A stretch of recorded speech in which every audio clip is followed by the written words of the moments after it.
మనలో కొంతమంది అనుకోవచ్చు, ఎక్కడో వెస్ట్ బెంగాల్‌లో ఎలక్షన్ రిజల్ట్స్ వస్తే, ఇక్కడ మనమెందుకు దాని గురించి ఆలోచించాలి అని. కానీ నన్నడిగితే అక్కడ లోకల్ ప్రజలు మాత్రమే కాదు, మొత్తం అందరు ఇండియన్స్ దాని గురించి హ్యాపీగా ఫీల్ అవ్వాలి అనేది నా ఒపీనియన్. ఎందుకంటే అక్కడున్న సమస్యలు అక్కడ మాత్రమే ఉంటే ప్రాబ్లం లేదు. కానీ అది మొత్తం దేశాన్ని ఇంపాక్ట్ చేస్తున్నాయి, ఎఫెక్ట్ చేస్తున్నాయి. అందులో ముఖ్యంగా నేషనల్ సెక్యూరిటీ ఇష్యూ. ఏంటి నేషనల్ సెక్యూరిటీ అంటారా? వెస్ట్ బెంగాల్ పక్కనే ఉన్న బంగ్లాదేశ్‌తో 2000 కిలోమీటర్ల బోర్డర్‌ని షేర్ చేసుకుంటది. మొత్తం బంగ్లాదేశ్ బోర్డర్ మనకున్నదే 4000 అయితే అందులో 50% వీళ్ళే. మరి అయితే ఏంటి ప్రాబ్లమ్ అంటారా? 15, 20 సంవత్సరాల నుంచి అక్కడి నుంచి దాదాపు 2,00,00,000 మంది ఇల్లీగల్ ఇమిగ్రెంట్స్ భారతదేశంలోకి వచ్చారు. మరి ఏంటి ఇల్లీగల్ ఇమిగ్రెంట్స్‌తో ప్రాబ్లమ్ అంటే వాళ్ళకి డాక్యుమెంట్స్ ఉండవు. వాళ్ళకొక ఐడెంటిటీ ఉండదు. అప్పుడు వాళ్ళు ఎలాంటి క్రైమ్స్ చేసినా కూడా వాళ్ళని పట్టుకోవడం అనేది చాలా కష్టం.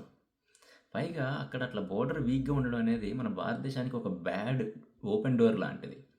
అలా మనకి ఇంటికి ఒక బ్యాడ్ డోర్ ఉంటే అందులోంచి ఎవరైనా రావచ్చు, ఏమైనా రావచ్చు.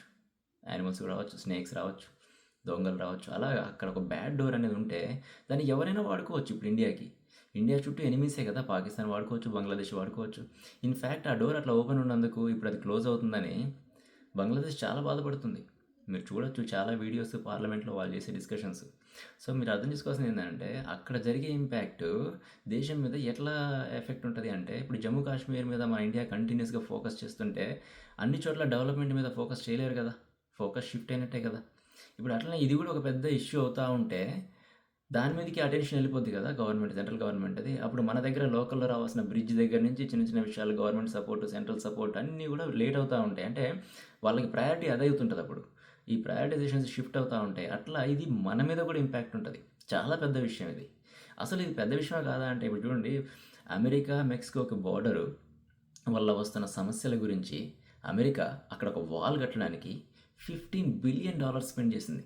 అంటే 15,000 కోట్లు. అంటే అర్థం చేసుకోండి, అసలు ఒక national security, national borders, illegal immigration వల్ల జరిగే సమస్యలు ఎంత రేంజ్‌లో ఉంటాయి, ఎంత పెద్దగా ఉంటాయని.